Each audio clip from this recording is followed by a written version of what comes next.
This dental phobic patient was referred to me for endodontic treatment of tooth number 28. As you can see, decay approximating the pulp, periapical lucency here, and endodontic retreatment of tooth number 30.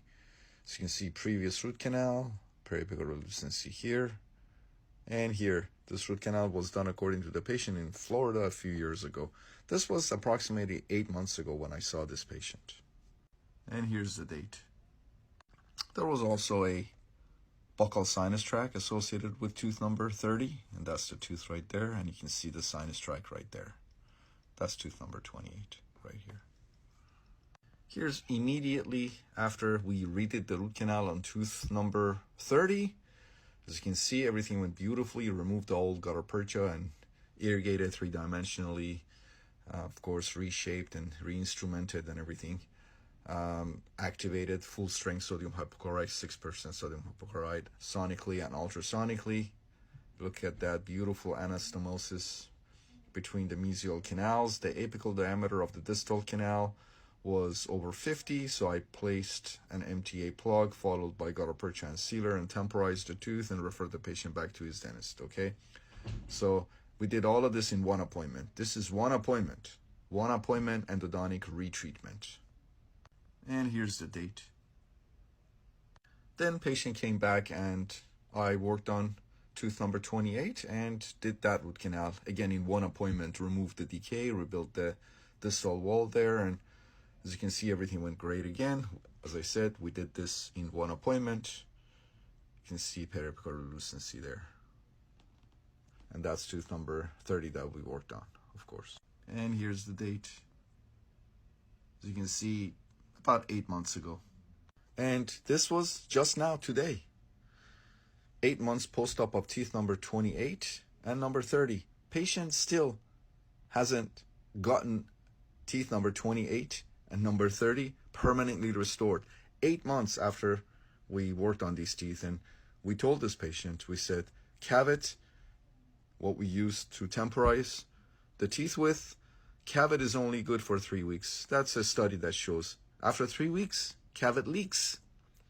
We told the patient, you have 3 weeks to go back to your dentist. He never did. But as you can see, number 28 healed completely. Look at number 30. Distal periapical lucency healed completely. Mesial, still working on it. It's gotten much, much smaller. And here's the date. Intraorally, the sinus tract is healed completely as well, as you can see. Excellent. I want to talk to you guys a little bit about now a couple of things, a couple of issues that come up sometimes.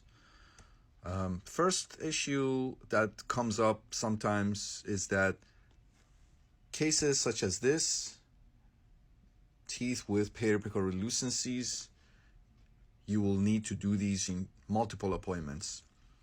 After the first appointment, when you open the tooth up, for example, in this case, or in this case, when you remove the gutta percha, you need to place intracanal medicament such as calcium hydroxide at least one time.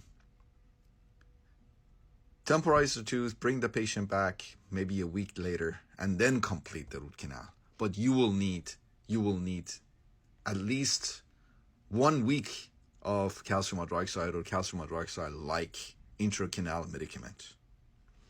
And I've posted many videos that I have proven to you guys that I do 99.99% of my root canals like this, or endodontic retreatments like this, in one appointment. And I've shown via post-op, many years, months or years post-op, that I hope that I've proven to you guys that one appointment endodontic treatment or retreatment is as good, maybe even better, with better success rate than multiple. So there's no need for a intracanal medicament in most cases. Intracanal medicaments such as calcium hydroxide. And the only time that I need to place an intracanal medicament such as calcium hydroxide is if the canal continues to ooze purulent discharge, ooze periodontal discharge, then I place calcium hydroxide. Or if I run out of time, so I can't complete in one appointment, then I place calcium hydroxide, temporize the tooth, and have the patient. But in majority of cases, if I can get the canals dry right before obturation, then I can go ahead and do the endodontic treatment or retreatment in one visit. And again, I've proven that to you guys over and over and over and over again. I have over 2,000 cases that I've posted, and I've shown that one appointment is as good. One appointment endodontic treatment or retreatment is as good, maybe even better success rate than multiple appointments. And this was one example.